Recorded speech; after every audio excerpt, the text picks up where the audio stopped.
for John Gill.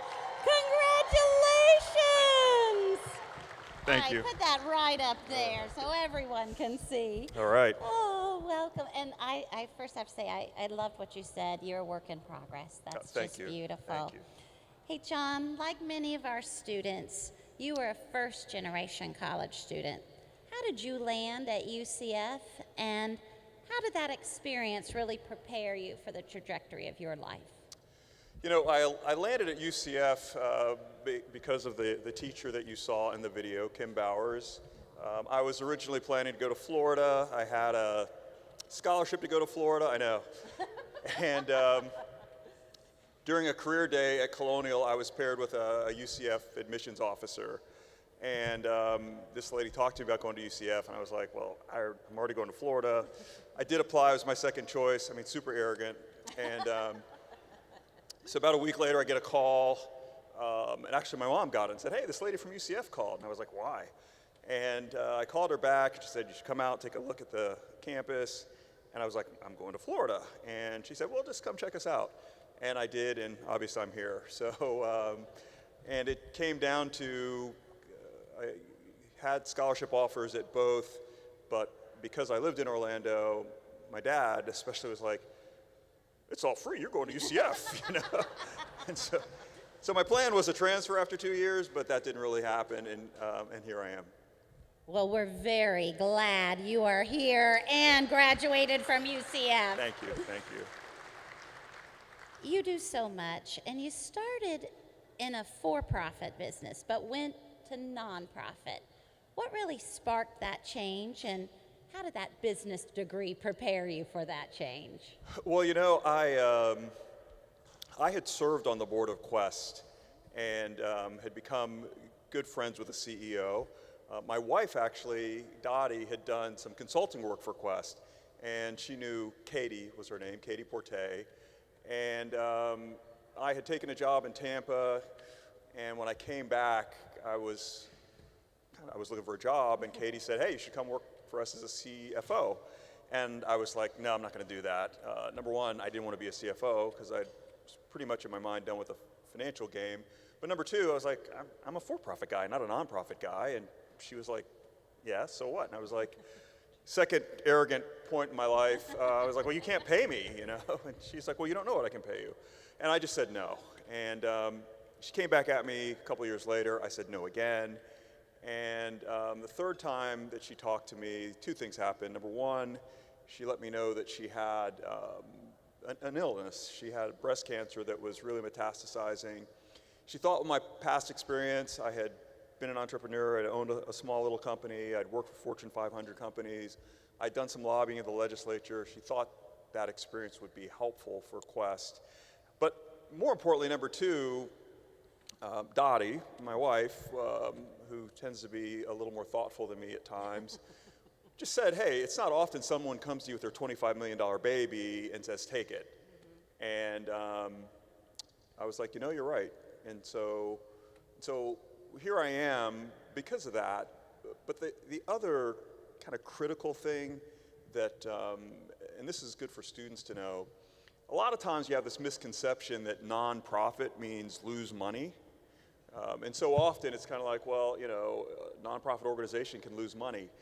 Nonprofit is really, it's not a business strategy, it's a tax designation. It's no more than that. I mean, when you start a business and you get the papers from the IRS to get your EIN, your employer identification number, or your tax ID, the same number, basically in that packet it says, you know, what are you going to be, for-profit or not-for-profit? And you pick one.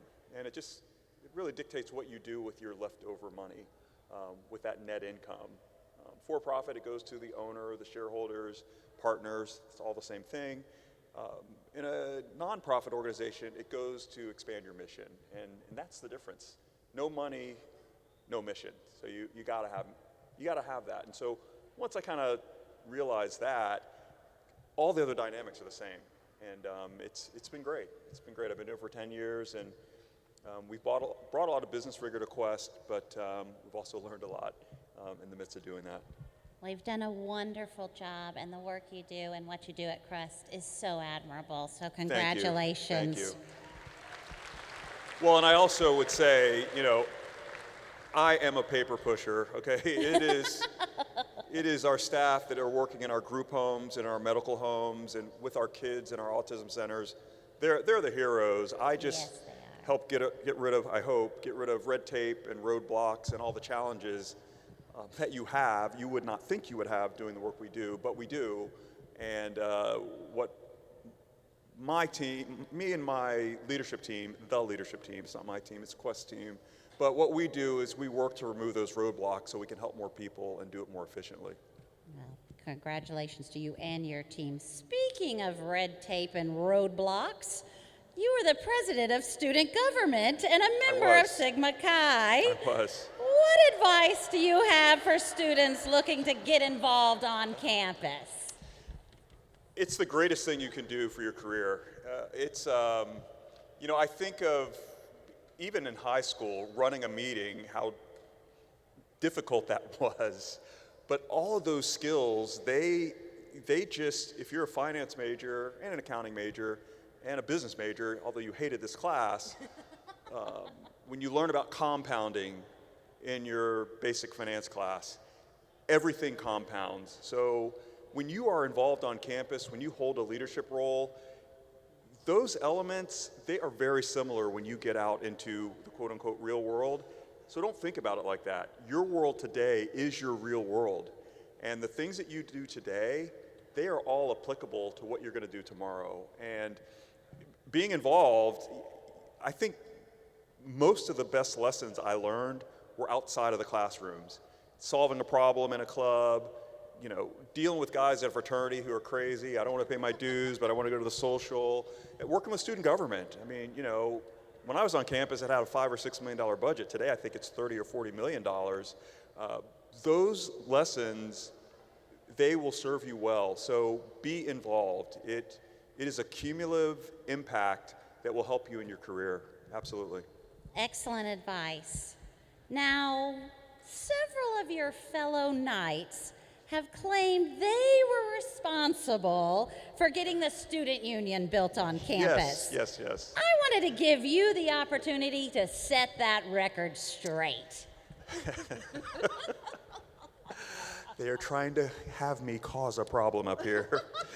So the student union, which is in the center of campus, is one of the best in the country. And when I was student government president, it was something that we felt we needed at UCF. And it's a platform I ran on. Tico Perez, who many of you know, he takes a lot of claim for it. There are others, I can say Tico's name. But I have a document, which I have a photocopy of, which is actually the contract. So what we did when I was student body president, we owned, at the time, because student government owns buildings on campus that are funded through capital improvement trust funds. The John Washington Student Services Building is a building that we owned. If you ever walk through that building, the next time you walk through it, if you look up, there's a glass thing that goes down the center of it. The building was designed to have more floors added, but at our fabulous engineering school, it was engineered incorrectly and therefore could not be expanded vertically. So what our student government did is we sold that building to the university administration for $2 million, and that was put into a trust fund, and that money was the seed money to build the union that you see.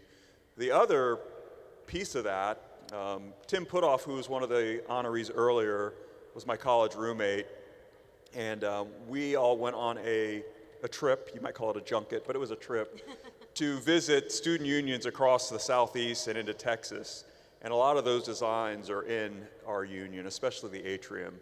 And so that has always been an important project to many of us.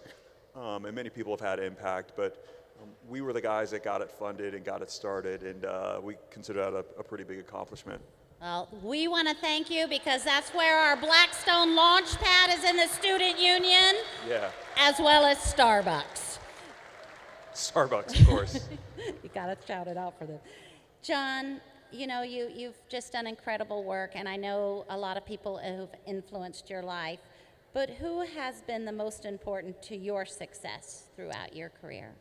You know, there's a number of people that have been impactful. I would first off have to give my parents a lot of credit for my work ethic. Specifically, my mom, big on being organized, being directed, and doing things right the first time. I mean, I learned a lot of lessons that have been applicable in the business world at my home, really under the tutelage of my mother and my father. Todd and Kim Bowers have been really huge in my life. That's why they're in this video. But the most impactful person who I've been with for 40 years, you guys, and that's really difficult when you're 41. You know, you think about being with someone for 40 years, and that would be my wife, Dottie. And Dottie, I would say a couple things. Number one, we've grown up together, and we were these super freshmen and being at all these meetings. But over the course of 40 years with her, I have learned about grace and forgiveness and for just opportunity, but also joy and sorrow and what you will learn in any relationship, but especially in a long-term relationship, is much like life, it's not linear. And you have peaks and you have valleys, and you mess up and you need forgiveness, or you need grace, or you need mercy. And she has been fabulous as a sounding board, as someone that has taught me the value of those things, and just always being in my corner, and is the reason I'm up here, because if she hadn't sacrificed to raise our boys, who have also been important to me, because I get to see her influence, and hopefully some of mine, on the fine young men that Paul and Joe have become in community and in life. And so that's, I would say, to my wife. Let's hear it whom for I love. Dottie. That's awesome. Well, I think there's a theme. If you saw it, I don't know, it's a beautiful thing, but every one of our inductees met their spouse at UCF. That's awesome.